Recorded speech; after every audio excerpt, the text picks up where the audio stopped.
कभी आपने कामली बैठ के कैलकुलेट किया कि एक चाइल्ड को बर्थ से लेके करियर तक स्टेबल करने का एक्चुअल कॉस्ट क्या होता है? मैं इमोशनल या सोशल कॉस्ट की बात नहीं कर रहा हूँ, मैं स्ट्रिक्टली फाइनेंशियल कॉस्ट की बात कर रहा हूँ। क्योंकि रियलिस्टिकली देखा जाए तो पेरेंटिंग सिर्फ इमोशनल रिस्पॉन्सिबिलिटी नहीं है, ये एक तरीके का लॉन्ग टर्म फाइनेंशियल प्रोजेक्ट है जो 20 से 25 साल तक चलता है। और इंटरेस्टिंग बात यह है, इंडिया में लोग चाइल्ड प्लानिंग या फैमिली प्लानिंग तो कर लेते हैं पर चाइल्ड फाइनेंशियल प्लानिंग करते ही नहीं। और उसका रिजल्ट क्या होता है? जब स्कूल में एडमिशन होना होता है तब स्ट्रेस, जब कोचिंग का टाइम आता है तब स्ट्रेस, और जब कॉलेज में एडमिशन करना होता है तो लोग एजुकेशन लोन लेने पर मजबूर हो जाते हैं। तो आज हम एक प्रैक्टिकल रोड मैप समझेंगे, बर्थ से करियर तक की चाइल्ड की फाइनेंशियल जर्नी कैसे प्लान करनी चाहिए। सबसे पहला फेज होता है बर्थ और अर्ली हेल्थ केयर कॉस्ट का। अगर आप प्राइवेट हॉस्पिटल्स में डिलीवरी कराएं तो मेट्रो सिटीज में डिलीवरी की कॉस्ट अप्रोक्सीमेटली 1 लाख से 2.5 लाख रुपए होती है। कॉम्प्लिकेटेड डिलीवरी या NICU केसेस में ये कॉस्ट 4 से 5 लाख रुपए तक भी जा सकती है। उसके बाद अर्ली चाइल्डहुड एक्सपेंसेस,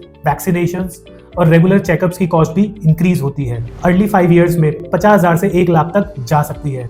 मतलब बर्थ के इनिशियल फेज में 2-3 लाख का इम्पैक्ट आ जाता है। लेकिन इंटरेस्टिंगली ये एक्चुअल फाइनेंशियल चैलेंज नहीं है, रियल चैलेंज आता है एजुकेशन स्टेज पर। इंडिया में एजुकेशन इन्फ्लेशन हिस्टोरिकली 10 से 12% रहा है। मतलब एजुकेशन कॉस्ट इंडिया में जनरल इन्फ्लेशन से डबल कॉस्ट से बढ़ रहा है। अगर इसको एग्जाम्पल से समझे तो अगर एक अच्छे प्राइवेट स्कूल की कॉस्ट आज के टाइम पे आपके लिए 1.5 लाख के अराउंड है तो 10 साल बाद उसकी कॉस्ट 4 से 4.5 लाख के अराउंड तक हो सकती है। एग्जाम्पल के लिए अगर आज की डेट पे एक गुड प्राइवेट स्कूल आपको पर ईयर 1.5 लाख के अराउंड कॉस्ट कर रहा है तो 10 से 12 साल बाद वही स्कूल आपको 4 से 4.5 लाख तक कॉस्ट करेगा। और आप अगर 10 से 12 साल की पूरी स्कूलिंग जर्नी की कॉस्ट कैलकुलेट करो तो वो आपको कहीं ना कहीं 20 से 25 लाख के अराउंड एस्टिमेट कॉस्ट करेगी। और वो ये वेरी भी कर सकती है based on your city and level of school. और ये तो सिर्फ बात स्कूल की है, कॉलेज की कॉस्ट इससे भी ज्यादा हो जाती है। और अब हम आते हैं कॉलेज एजुकेशन फेज पर, जो एक्चुअली पेरेंट्स के लिए और भी ज्यादा फाइनेंशियली डिमांडिंग होती है। इंडिया में टॉप इंजीनियरिंग कॉलेजेस की फीस 10 से 15 लाख तक हो सकती है। प्राइवेट यूनिवर्सिटीज में ये कॉस्ट 30 से 40 लाख भी चली जाती है। और कोई स्टूडेंट अगर मेडिसिन परस्यू करता है तो उसके लिए कॉस्ट 80 लाख से 1 करोड़ भी हो जाती है। फॉरेन एजुकेशन का सिनेरियो देखा जाए तो वहां सिर्फ करोड़ में फीस जाती है। US और UK में अगर आप अंडर ग्रेजुएट कोर्सेज करने जाएं तो 1.5 से 2 करोड़ रुपए लग जाते हैं इंक्लूडिंग लिविंग एक्सपेंसेस।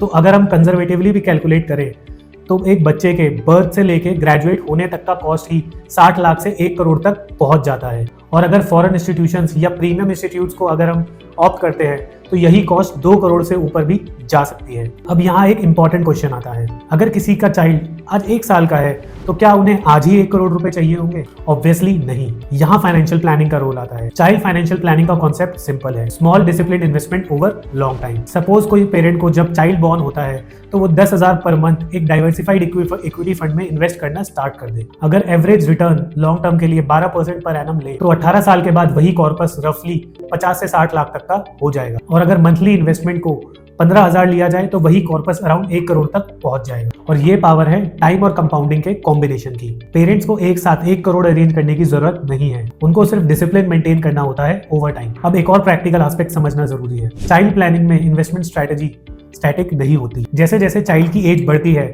वैसे ही इन्वेस्टमेंट स्ट्रैटेजी भी चेंज होती है। इनिशियल ईयर्स में इक्विटी इन्वेस्टमेंट ज्यादा होता है क्योंकि इन्वेस्टमेंट हॉरिजन बहुत लंबा होता है। लेकिन जब चाइल्ड 15-16 साल का हो जाता है और कॉलेज एडमिशन का टाइम पास आता है तो ग्रेजुअली इक्विटी एक्सपोजर कम करके उसको थोड़ा सेफ एसेट्स में ट्रांसफर करना स्मार्ट डिसीजन होता है। इससे मार्केट वॉलिटिलिटी का रिस्क रिड्यूस हो जाता है जब एक्चुअली में फंड्स रिक्वायर्ड होते हैं। ये एक डिसिप्लिन अप्रोच होता है जिसको हम गोल बेस्ड प्लानिंग कहते हैं। एक और बिहेवियरल मिस्टेक जो पेरेंट्स यूजुअली करते हैं वो चाइल्ड की फाइनेंशियल प्लानिंग को इग्नोर कर देते हैं क्योंकि उन्हें लगता है अभी तो बहुत टाइम है। लेकिन प्रॉब्लम ये है कि एजुकेशन इन्फ्लेशन कॉन्टिन्यूसली बढ़ रहा है। अगर कोई पेरेंट चाइल्ड फाइनेंशियल प्लानिंग 10 साल लेट स्टार्ट करता है तो क्या पता उनको सेम गोल अचीव करने के लिए डबल या ट्रिपल इन्वेस्टमेंट अमाउंट इन्वेस्ट करना पड़े। एंड रियलिस्टिकली स्पीकिंग जब चाइल्ड 10-12 साल का हो जाता है तो पेरेंट्स पे ऑलरेडी मल्टीपल रिस्पॉन्सिबिलिटीज होती हैं, home loan, lifestyle expenses and retirement planning जैसी। इसलिए चाइल्ड फाइनेंशियल प्लानिंग जल्दी स्टार्ट होना चाहिए। एक और इंपॉर्टेंट पर्सपेक्टिव समझना जरूरी है, चाइल्ड एजुकेशन के लिए एजुकेशन लोन लेना गलत नहीं है।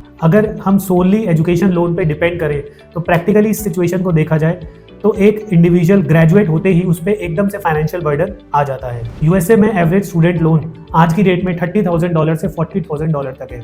इसे रुपीज में कन्वर्ट करें तो रफली अराउंड 35 lakhs। इंडिया में भी एजुकेशन लोन रैपिडली इंक्रीज हो रहा है। अगर पेरेंट्स एटलीस्ट पार्शियली प्लान करते हुए चले तो इसी एजुकेशन लोन की अमाउंट को सिग्निफिकेंटली रिड्यूस किया जा सकता है और स्टूडेंट करियर स्टार्ट करते ही डेट ट्रैप में नहीं आता। तो अगर हम पूरी पिक्चर देखें तो पेरेंटिंग सिर्फ इमोशनल जर्नी नहीं है, ये एक 20 साल का फाइनेंशियल रोड मैप है। Birth cost, health care cost, schooling cost, higher education cost, और अगर इन सबको इग्नोर किया गया तो फ्यूचर में स्ट्रेस गारंटीड है। अगर अर्ली प्लानिंग की जाए फाइनेंशियल डिसिप्लिन के साथ और इन्फ्लेशन को भी कंसिडर किया जाए तो आपकी सारी फ्यूचर रिस्पॉन्सिबिलिटी स्मूथली मैनेज हो सकती हैं बिना किसी स्ट्रेस। और लास्ट में एक सिंपल थॉट, हर पेरेंट अपने चाइल्ड को बेस्ट एजुकेशन देना चाहते हैं, लेकिन बेस्ट एजुकेशन सिर्फ स्कूल चूज करने से नहीं मिलती। बेस्ट एजुकेशन तब पॉसिबल होती है जब फाइनेंशियल प्लानिंग उस एजुकेशन को प्रॉपर्ली सपोर्ट कर सके, और वो प्लानिंग आइडियली स्टार्ट होती है चाइल्ड के बर्थ के साथ ही, क्योंकि पेरेंटिंग का फाइनेंशियल साइड इग्नोर करना ईजी है लेकिन फ्यूचर में उसका कॉस्ट इग्नोर करना इम्पॉसिबल होता है।